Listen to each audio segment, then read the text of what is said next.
nggak kepala sama kepala kaki masuk? Oh tidak Pak. Nanti bapaknya keberatan. Kalau ini kaki kan sampai di bawah saja.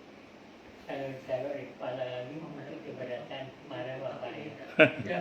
Orang udah mati kok marah Pak. Iya. Nah, itu gimana sudah? Ya nggak benar itu Pak. Dia nggak benar itu. Jadi Saya bilang nggak mau dia naruh kepala-kepala kaki-kaki. iya, nggak benar itu. Dia nggak benar ya itu. Jadi yang betul adalah sesuai dengan aturan syariat.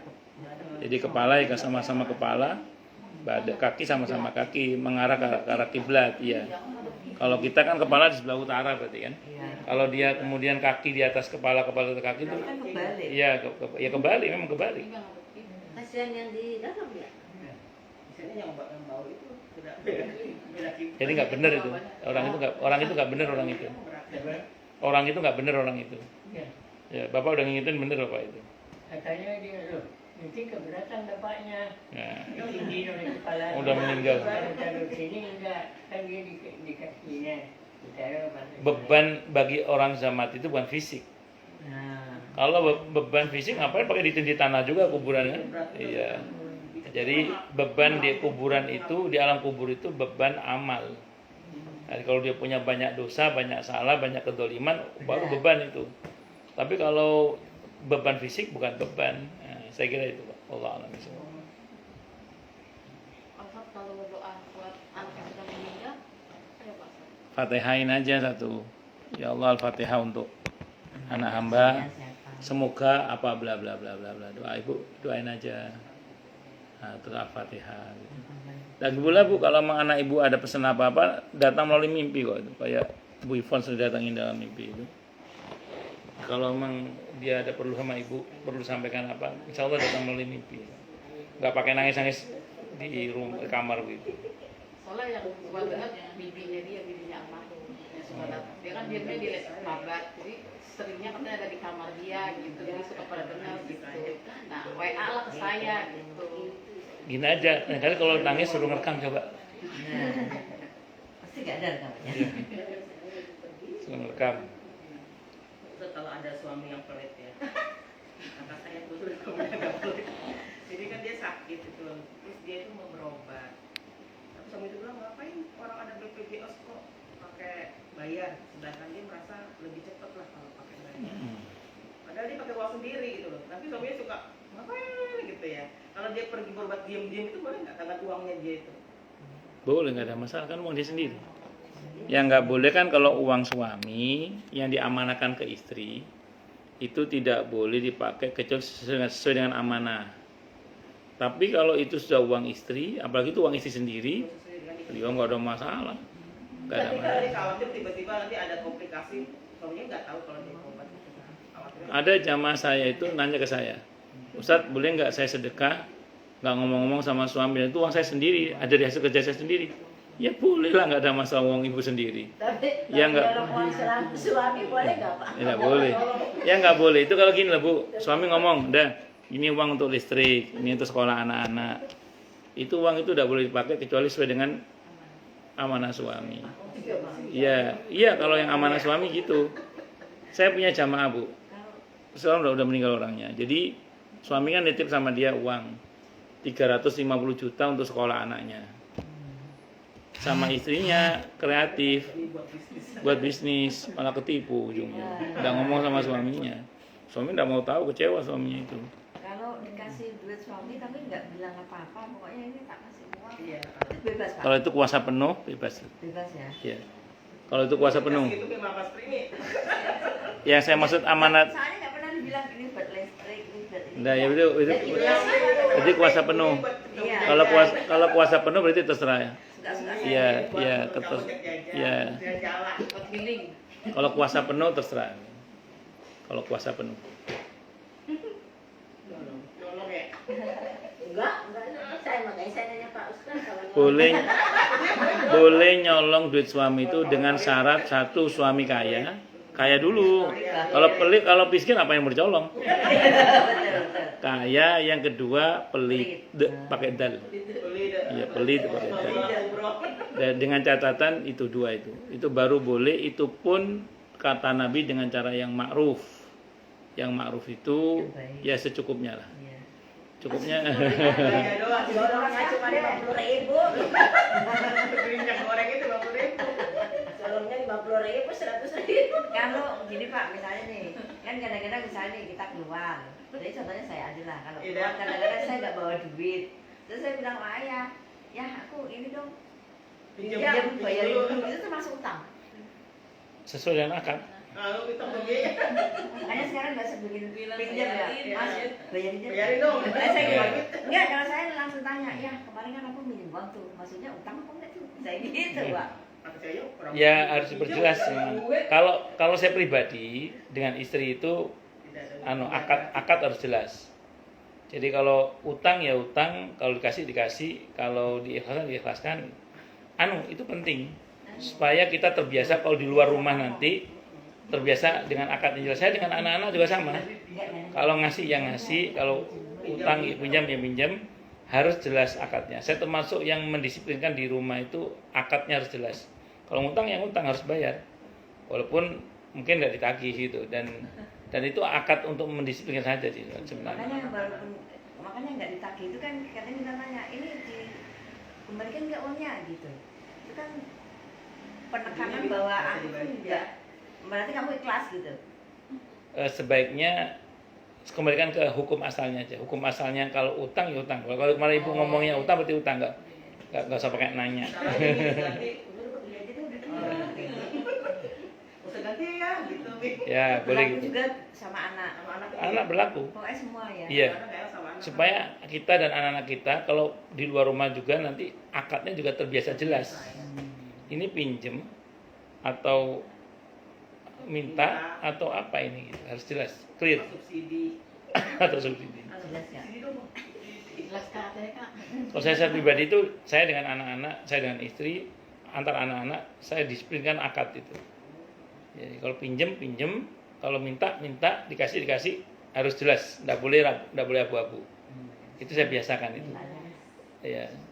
Jadi bukan berarti ngajari pelit, bukan mendisiplinkan akad aja sih. Soalnya nanti efeknya ke keluar rumah. Kalau kita terbiasa dengan akad jelas, ke orang pun nanti terbiasa jelas. Ya. Berapa harganya, mau berapa kali bayar, apa misalnya gitu harus jelas. Ini utang apaan? Ada nggak kejadian orang dibantu apa, tahu-tahu dihitung utang belakang hari? Ada. Ya, itulah kenapa perlunya akad di awal itu harus jelas. Ini bantuan, Atau pemberian apa? atau utang itu. Kan jangan sampai akadnya bantu, ujungnya disebut utang, nggak bisa begitu. Dan itu ada yang mengalami begitu kan, alhamdulillah bisa tidak.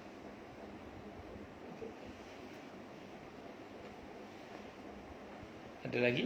Jadi saat yang tadi kakak saya itu dia waktu itu dia pergi ke dokternya tanpa izinnya itu saat yang dia khawatirkan juga selain dari uangnya kan mau uang pribadinya dia. Ya.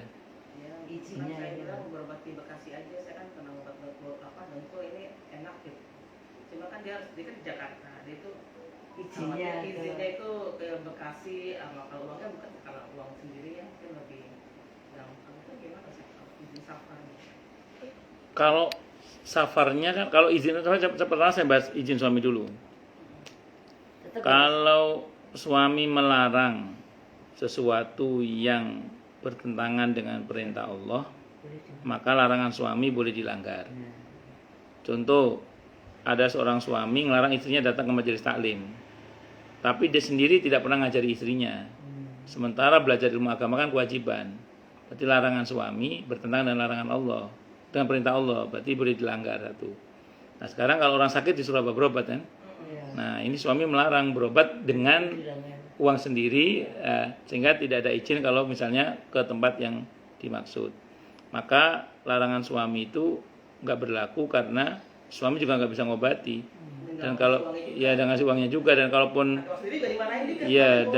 ya dan kalaupun kemudian dia mau mengobati itu kan dengan BPJS maunya suami kan, dan seterusnya. Sementara dia maunya kan yang cepat karena kan berkaitan dengan daruri, hajat yang mendesak lah, hajat yang mendesak. Jadi insya Allah mengenai izin suami dalam hal ini nggak ada masalah.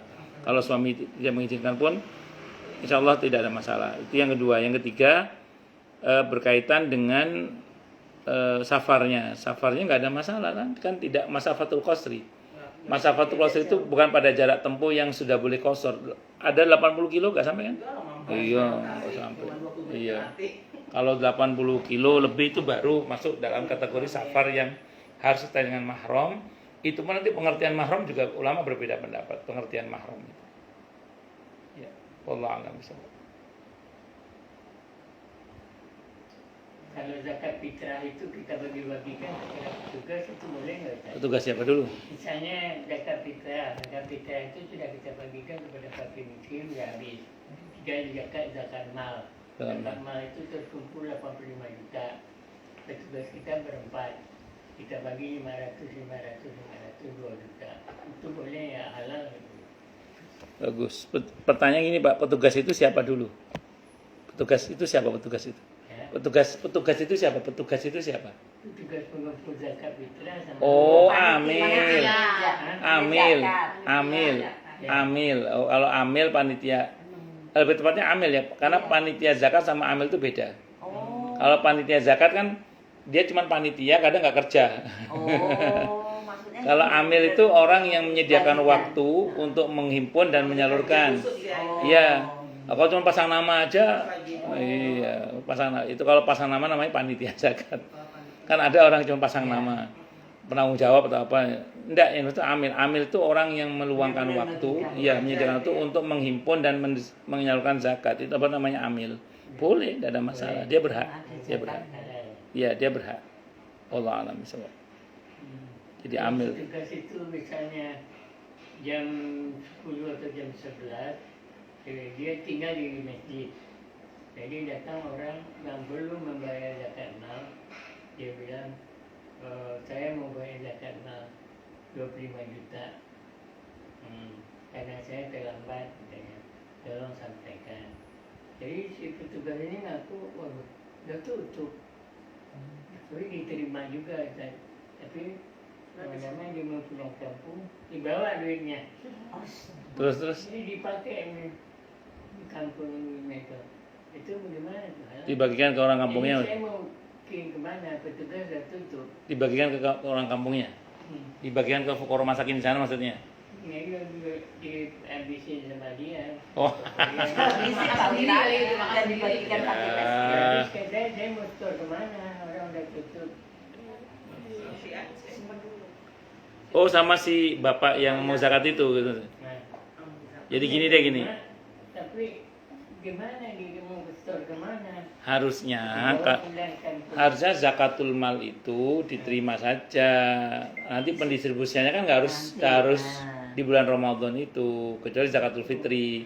Kalau zakatul fitri kan memang harus sudah terdistribusi sebelum sholat Id. Iya. Tapi kalau untuk zakat mal bisa kapan aja. Jadi terima aja harusnya. Taruh aja di kas zakat mal ya apa betul malnya masjid atau badan amil zakatnya masjid. Nah, nanti baru kemudian salurkan nanti setelah lebaran tidak ada masalah. Karena zakat mal kan. Diganti. Enggak, maksudnya harusnya walaupun tutup diterima aja. Nanti uangnya taruh taruh di kas badan amil zakat masjid. Nanti salurkannya setelah lebaran, tidak ada masalah kalau zakat mal. Iya, harusnya gitu harusnya. Dia takut dia taruh di masjid hilang lagi. Kan masuk rekening. Mendingan dia bawa ke kampungnya udah sekalian. Kalian habis. Jadi korup itu. Wallahu a'lam bishawab. Oh, jadi dosa nggak dia itu? Ya kalau dipakai sendiri khianat berarti Pak. Kalau dipakai sendiri. Tapi kalau disalurkan ke mustahik ya benar. Dibawa pulang kampung, disalurkan ke orang kampung sana yang miskin ya tidak apa-apa kalau gitu. Dia sebagian dibagi-bagikan sebagai kampungnya. Iya. Katanya dipakai juga untuk dia. Wallahu a'lam bishawab. Ini dosa nggak ya? Ya tadi kalau itu merupakan bukan haknya tapi dia pakai ya jelas berdosa, tidak boleh. Ya khianat itu. Kecuali dia membagi-bagikan ke fakir miskin sana, terus ada sisa yang memang hak dia sebagai amil silakan aja, tidak apa-apa. Itu seperti itu. Wallahu a'lam bishawab. Terjadi di masjid saya. Oh di mana? Di Tanah Kusir. Oh Tanah Kusir. Oh ya Allah. Ya sudah ada lagi atau cukup? Cukup dulu ya, kita tutup dengan hamdalah. Alhamdulillahirabbil alamin. Semoga kajian kita bisa bermanfaat, mubarakah. fid dini wa dunya wal akhirah, untuk kita, keluarga kita dan seluruh umat Islam semuanya. Dan mudah-mudahan kita semua dijadikan oleh Allah sebagai orang-orang yang sukses dunia akhirat, selamat dunia akhirat, bahagia dunia akhirat, dan dipermudah setiap urusan kita oleh Allah fid dini wa dunya wal akhirah. Semoga Allah limpahkan hidayah selalu untuk kita, semoga Allah tingkatkan selalu hidayah untuk kita, dan semoga Allah berikan hidayah untuk siapapun yang melihat kita. Subhanakallahumma bihamdika asyhadu an la ilaha illa anta astaghfiruka wa atubu ilaik. Sallallahu alaihi Muhammad wa ala alihi washabihi wasallam. Saya mohon maaf. Wassalamualaikum warahmatullahi wabarakatuh. Waalaikumsalam warahmatullahi wabarakatuh. Kita salat dulu nggih.